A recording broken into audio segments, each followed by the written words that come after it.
Welcome to Myanmar Musings, a podcast of the Myanmar Research Centre at the Australian National University, Canberra. Today is Saturday the 7th of August 2021.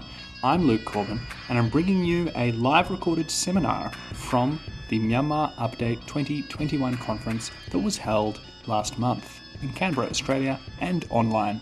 Today's seminar is titled The Myanmar Economy, COVID-19 and the Current Political Context, Issues and Prospects for Recovery. The person presenting is Linda Calabrese, but she's presenting on behalf of Max Mendez-Para and Leticia Pettinotti. The presentation is introduced by Professor Veronica Taylor of the ANU, and there's a short Q&A after. Enjoy! I'm Veronica Taylor from the ANU. We have, first of all, Linda Calabrese, who is presenting a paper on behalf of her colleagues Max Mendez-Para and Leticia Pettinotti from the Overseas Development Institute. Let me hand over now to you, Linda. Thank you so much.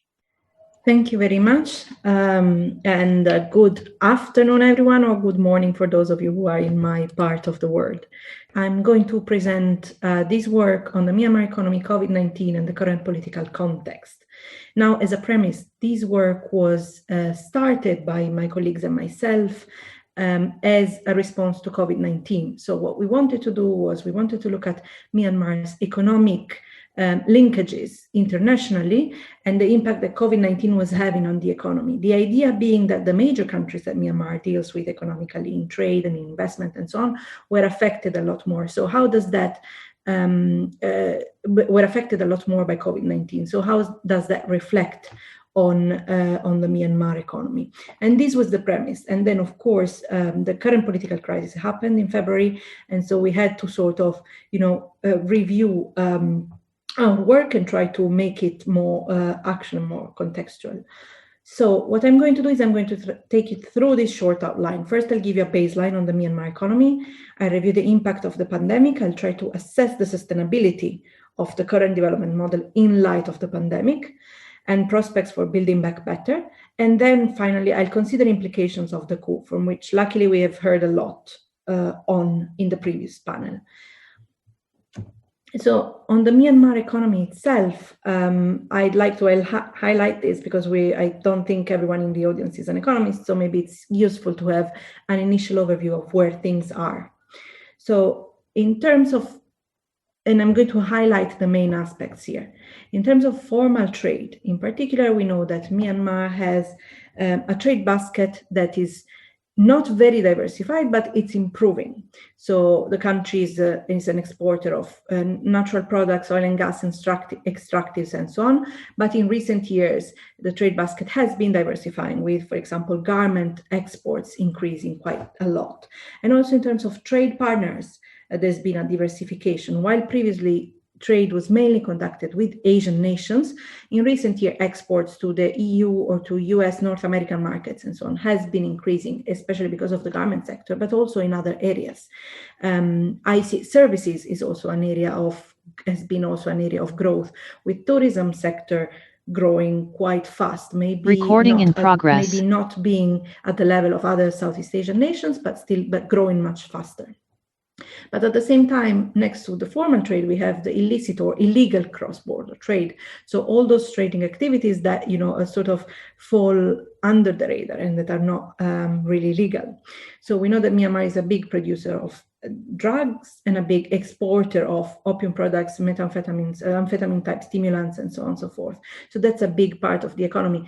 Unfortunately, this is all completely unrecorded in a way. So like the data is not fully available to actually quantify this trade, but there's estimates out there that suggest it's quite substantial. The same goes for other types of activities, such as mining, for example, of jade, which was mentioned before and which is estimated to be a big chunk of the Myanmar economy, but also rare earth minerals. Myanmar is considered to be the third largest producer of rare earth minerals after China and the US in the world, and so potentially a very big role for this. Gambling activities are also a thriving part of the economy, and which is Not fully illegal, it's illegal for Myanmar citizens, but it's allowed for others, but it's very much linked to a lot of transnational crime networks. And then there's trading activities such as timber and wildlife, which happen very often at the borders and may also be going under the radar. So for timber is teak and rosewood, and for wildlife trade is all sorts of animals and wildlife being traded to China, for example. In terms of investment as well, so FDI, so foreign direct investment have been growing mainly in the oil and gas sectors, but also telecom and manufacturing. And these have been mainly coming from Asian countries, such as Singapore, China, and also Hong Kong. So Singapore, mostly investment from Singapore, though maybe also coming from other countries passing through Singapore. Remittances are a very important part of the economy, with an estimated 3 million migrants in several countries, mostly in Thailand, but also Malaysia, Bangladesh, Saudi Arabia, and so on. So therefore, all these migrants sending money back home, that's also a big source of revenues for the Myanmar economy.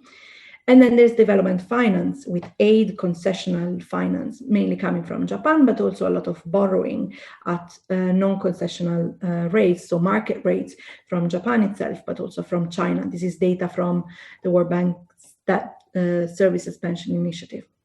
Now, with this quick overview, what we did is we tried to review the impact of the pandemic through Myanmar's international linkages, as I said. So we know that World Bank estimates a dramatic drop in GDP growth from the year prior to COVID-19 to the COVID-19 year. So potentially a very big impact on the economy itself. And we try to identify three main transmission mechanisms through which this could affect the Myanmar economy internationally. The first one being commodity prices for those commodities being exported. The second one being the income in garment importing countries, because if countries that import garments from Myanmar are losing out, are also experiencing recession, then we can see that there will be less demand for these imports. And then finally, the income in countries hosting Myanmar migrants in terms of the potential of remittances. So in terms of the commodities themselves, I think we can distinguish two types of commodities. Extractive products such as natural gas, oil and gas, and so on, they have experienced a strong change in prices. So a very strong fall at the beginning of the pandemic and then a rebound in the second part of the year. Whereas for agricultural goods, prices have remained more stable. So this has been actually good for the economy itself. There has been, for example, Myanmar is a net exporter of rice, so it exports more rice than it imports. And as many other rice exporting countries, there were initial limitations to the exports that could be done. So Myanmar at the beginning couldn't really export that much rice, and this has maintained prices stable, and it has in fact increased even demand from abroad. But for other sectors such as the beans and pulses and the seafood and forestry products, these have been badly affected mostly by disruptions in the supply chain. So the fact that the pandemic disrupted the border trade or logistics services, transport services, and so on and so forth, really affected these products. For beans and pulses, also border closures with India were a big factor. Manufacturing was also affected in two ways. At the beginning, it was affected through the disruption of supply chains with China, which is a big source of inputs for the manufacturing, for the garment production sector in particular. And then it was disrupted by the recession in the garment importing countries. A lot of EU and North American countries really saw their income decrease with the pandemic, and of course, garments is a non-essential. It's something you don't necessarily have to buy, especially at a time of a pandemic when many people are staying home and don't need new clothes. So this has really affected the revenues of the manufacturing sector. And tourism, of course, with all the restrictions to travel, has been declining quite dramatically as well. But there are some areas of the economy that have not done so badly during the pandemic. Illicit trade has remained thriving, in particular because illicit trade or illegal cross-border trade doesn't necessarily pass through through the formal channels, and therefore it's more difficult to restrict it, although maybe wildlife trade may have suffered. And this is because there's ideas and suspicions that wildlife is one of the things that may have caused the beginning of the pandemic in China, and therefore it's possible that this trade on the Chinese side was more controlled. We also saw dwindling remittances based on the slow recovery in the countries that host Myanmar migrants. So in particular for Thailand, which was also experiencing a political crisis, the fall in GDP was quite dramatic, and so was the case for Saudi Arabia. And these countries were not expected to recover fully in 2021, but maybe in 2022. So this means Myanmar migrants may have lost their jobs, may have had to return home, but may have also just been stuck abroad with no sources of income and no money to send back home. Infrastructure construction, on the other side, after an initial slowdown, has seen some sort of recovery. So we have seen interest from several players in bidding for infrastructure projects. There's been announcements of projects in terms of solar energy and so on and so forth. So we see that the pandemic itself has had a sort of a mixed impact on the economy. Just a few words on what does this mean? What does this indicate for Myanmar in terms of the development model itself? We can talk of a development model which has seen an increased diversification, but is still strongly reliant on a few sectors and countries. And it's based on low value addition. So garment manufacturing with low value addition, extractive sectors and agricultural sector that also do low value addition. So therefore, very little of the money, of the value of these products that are exported stays in Myanmar. A lot of it is just, exported as it is. And so therefore, there's very little that remains in the country. But we also see that the strong role of remittances and the dependence on foreign investment also makes the economy and the growth very volatile and depending on external factors. So when something such as COVID-19 happens, which strikes the country, but also the globe, you can see that the impact is very much amplified, and it's dramatic for the economy. Now, I just want to highlight some points on the building back better, own potential for building back better. What do we mean with building back better? There's two ways in which you can recover from COVID. You can try to go back on the old trajectory, on your old development model, on your old growth model, or you can try to make it better. You can try to make it more gender inclusive. You can try to make it more compliant with climate change. In particular, to sort of assess this, we have looked at the government's COVID-19 economic relief plan. Now we know this was the sort of latest plan that was published, but there was another plan in the pipeline, and the publishing and the implementation of the other plan that was in the pipeline was blocked in theory by the political crisis. But as for the previous plan, what we noticed reviewing it was that it was not necessarily gender positive. It was in fact gender blind, because it was looking at, it was treating men and women equally, but in some cases it was worse than gender blind, because it was emphasizing some sectors in which men work a lot more. So for example, the use of public work programs, infrastructure building programs, these are sectors in which men are more present, and therefore our assessment was that the plan itself was supporting men more than women. And in terms of climate change as well, the idea that there was a sort of infrastructure intensive type of recovery was potentially a negative point, because it was potentially locking Myanmar in a carbon intensive development pathway. Lower oil and gas prices at the beginning of the pandemic may have helped catalyze a low carbon transition, but we know that those prices recovered after a while. So in terms of the plan itself, we saw it as something that was closer to business as usual rather than a building back better. Now, a final point specifically on the coup. Once, we sort of did this research and tried to assess the impact of COVID-19 and potentially give suggestions for future plans, for economic recovery, then that's when the political crisis happened. And then, of course, these had major impacts of the economy, as we have heard from the previous panel. So there's a lot to be said here, but I'm not going to spend too much time because it was already widely discussed. I think what we can say in terms of the Myanmar economy itself is we know that the civil disobedience movement has disrupted economic activity. It has disrupted the delivery of specific services. We know that there's been a big impact for businesses. Foreign chambers of commerce have assessed what the impact on businesses has been. They have interrogated their members and asked them about it. And a lot of their members reported that the impact for them was stronger. The negative impact of the political crisis was stronger than the COVID-19 impact, especially in some sectors, agriculture, construction, and tourism, and so on. And we know that many companies had to terminate their business, and some of them divested, as it was discussed already in the previous section. So a big impact on the private sector side. We know there have been considerable job losses as well. So here I'm particularly referring to estimates in the garment sector.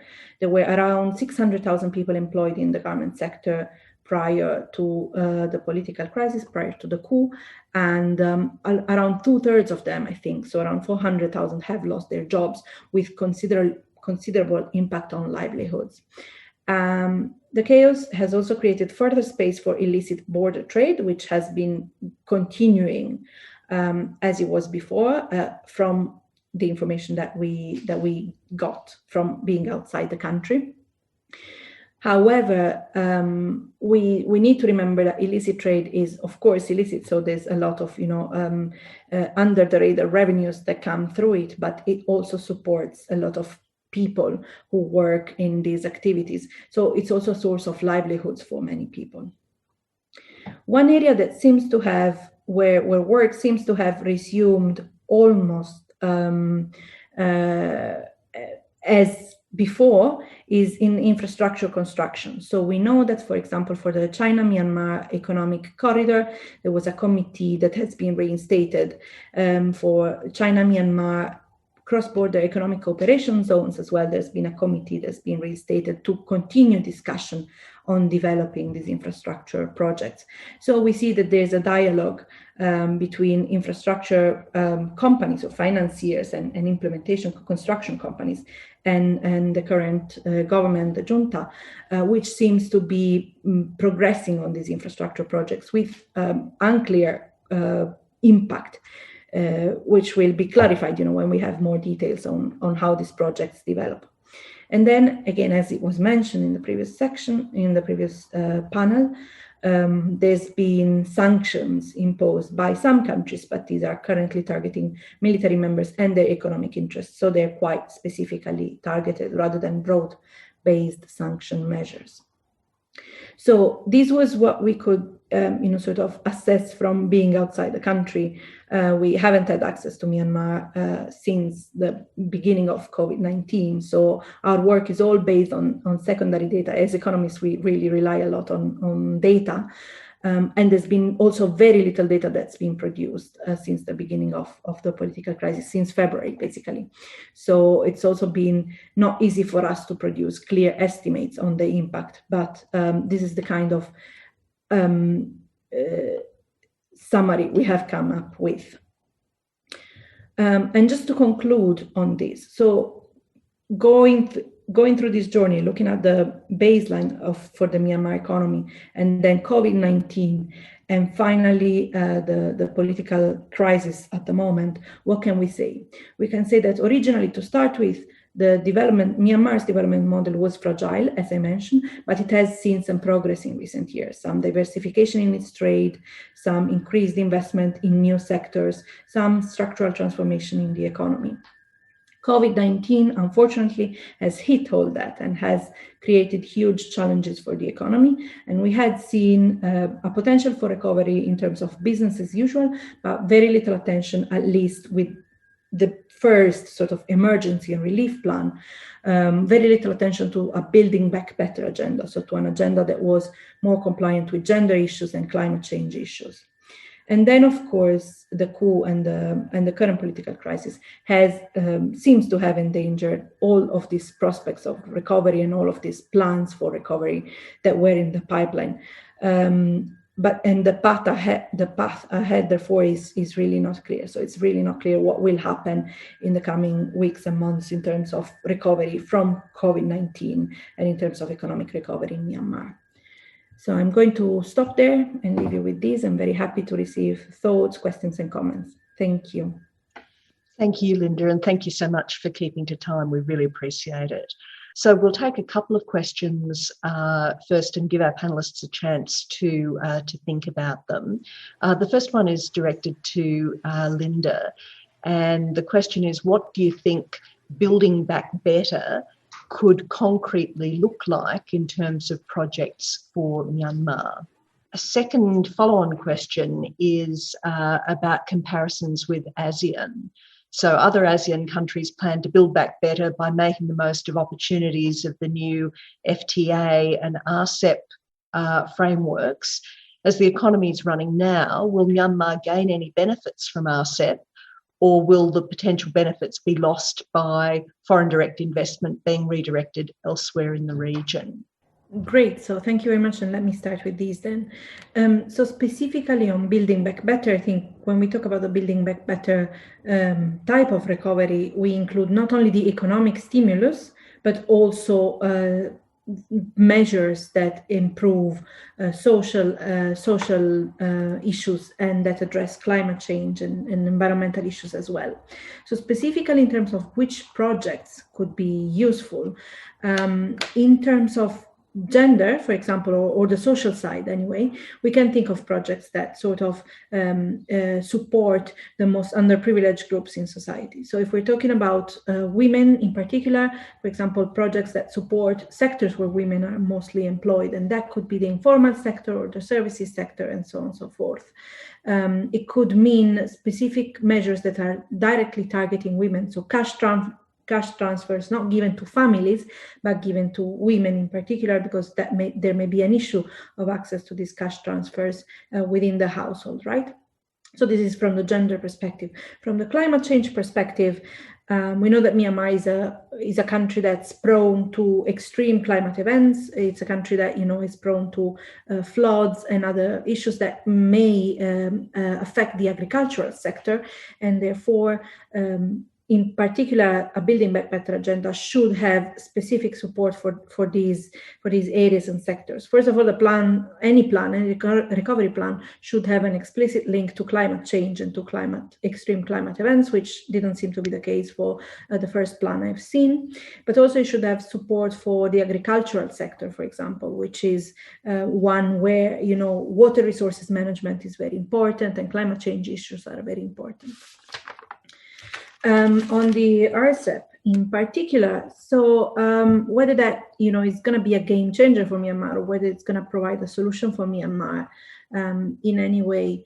So RCEP is for those who don't know is an agreement that includes not only ASEAN countries, of which Myanmar is already part of, but also other countries: China, Japan, South Korea, Australia, New Zealand, and so on and so forth. So within the ASEAN, the market is already quite liberalized. So there's probably going to be less of an impact that RCEP, that Myanmar can leverage from the ASEAN viewpoint through RCEP.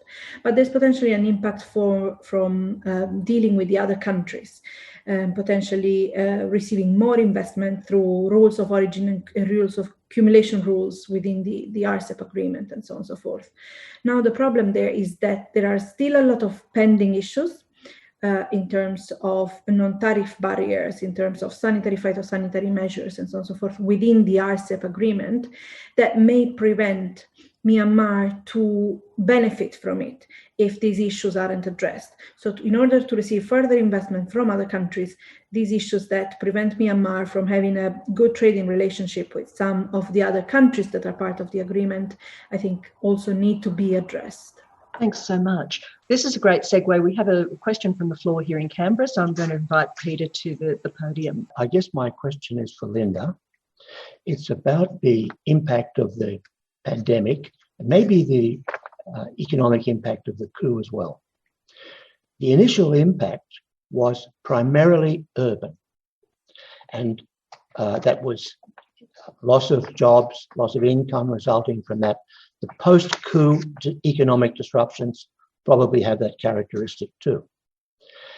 What we saw in other countries for which we have better data, I'm thinking of India and Indonesia in particular, was that huge numbers of people left urban areas and migrated to rural areas where their families may have come from in recent decades.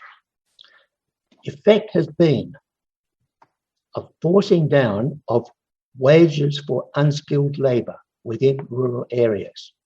We're talking about the people who were already the poorest people in the country, and now wages in rural areas have collapsed. Thinking of India and Indonesia there, where the data are so much better than they are for Myanmar at the moment. So my question is there any sign of this in Myanmar? If so, there's a hidden crisis, a hidden impact of the pandemic and the coup, which is worsened impoverishment in rural areas. Sure, thanks. I mean, that's a very interesting question to reflect upon, one on which I haven't seen much data, so I'm not really, able to sort of answer with some concrete facts. But I think it's very much possible that this is what happened. Not only people moving out of urban areas and returning to rural areas and depressing wages there, as you mentioned, but also potentially migrants returning to Myanmar and being returning to the areas where they were living, be these urban or rural, and these could also have a potentially wage depressing effect. And we may not, be aware of these numbers because this is something that happened at the beginning, and this might not be people who were counted in the labor force before, but were counted, but were actually present in the country and without having these sources of income, in addition to having lost, and without sources of income, in addition to having lost their incomes abroad and therefore the remittances. So yes, we may be facing the hidden crisis you mentioned. That's a very interesting point. Okay, great. Let's ask the first question that we have online, which is, what's the outlook for economic recovery for Myanmar? First of all, if the military continues to remain in power, or secondly, if an elected leader comes back into power? Do we think that that's an important watershed or variable? Linda, I see you nodding, so I'm going to invite you to answer that one. Yeah, let me have a go at it. As I said, I haven't, we haven't conducted primary research. I haven't been into the country actually since COVID-19, so I'm not really sure about the specific details of what is now happening. So in terms of the economic recovery, if the military government continues to operate, that's a very big question mark. But the prospects don't seem positive, especially in light of the current economic situation and in light of the crisis that we're seeing in terms of, businesses not operating, brands withdrawing from Myanmar, infrastructure investment potentially going ahead, but under very unclear circumstances in terms of their social impact and environmental impact and so on and so forth. So I don't think the prospects are very positive in that sense. If an elected leader or government was to come back at some point, I think the discussion could be resumed or potentially, hopefully be resumed from where it stopped, although from a much lower basis. So there were plans in the pipeline for economic recovery. We heard in the previous panel that the Myanmar economic recovery and relief plan was being developed, and that would have formed a very good basis for a new for economic recovery. That would have been, the place to start from. Thank you very much. We have a couple of really excellent questions remaining, but we are at time.